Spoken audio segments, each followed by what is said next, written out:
It happened at that time that Judah went down from his brothers and turned aside to a certain Adulamite, whose name was Hira. There Judah saw the daughter of a certain Canaanite, whose name was Shua. He took her and went into her. She conceived and bore a son, and he called his name She conceived again and bore a son. She called his name Onan. Yet again she bore a son, and she called his name Shelah. Judah was in Cherub when she bore him, and Judah took a wife for his firstborn, and her name was Tamar. But Judah's firstborn, was wicked in the sight of the Lord, and the Lord put him to death. Then Judah said to Onan, "Go into your brother's wife, and perform the duty for a brother-in-law to her, and raise up offspring for your brother." But Onan knew that the offspring would not be his, so whenever he went into his brother's wife, he would waste the semen on the ground, so as not to give offspring to his brother. And what he did was wicked in the sight of the Lord, and he put him to death also.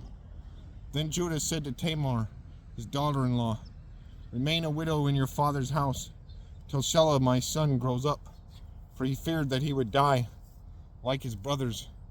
So Tamar went and remained in her father's house. In the course of time, the wife of Judah, Shua's daughter, died.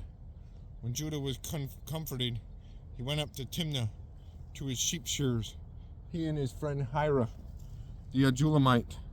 And when Tamar was told, "Your father-in-law is going up to Timnah to shear his sheep," she took off her widow's garments and covered herself with a veil, wrapping herself up, and sat at the entrance to Enem, which is on the road to Timnah. For she saw that Shelah was grown up, and she had not been given to him in marriage. When Judah saw her, he thought she was a prostitute, for she had covered her face. He turned to her at the roadside and said, "Come, let me come into you." For he did not know that she was his daughter-in-law. She said, "What will you give me, that you may come into me?" He answered, "I will send you a young goat from the flock."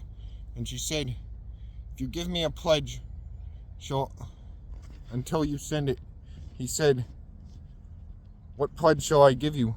She replied, "Your signet and your cord and your staff that is in your hand."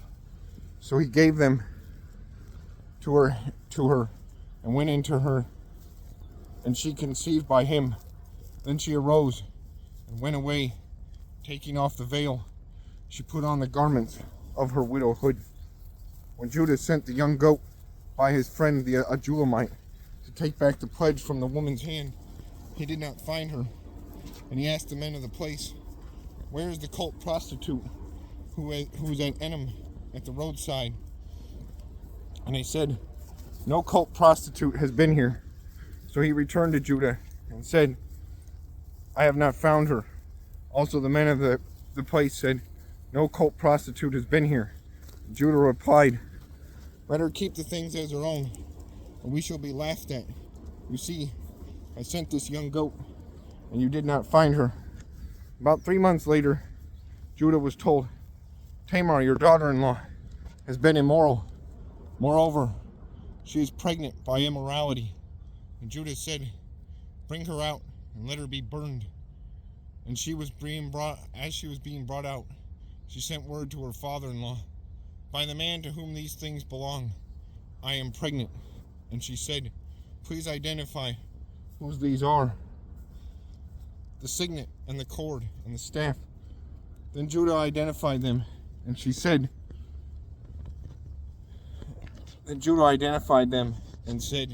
"She is more righteous than I, since I did not give her to my son Shelah, and he did not know her again." When the time of her labor came, there were twins in her womb. When she was in labor, one put out a hand, and the midwife took and tied a scarlet thread on his hand, saying, "This one came out first." But as he drew his hand back, behold, his brother came out, and she said, "What a breach you have made for yourself." Therefore his name was called Perez. Afterward his brother came out with the scarlet thread on his hand, and his name was called Zerah.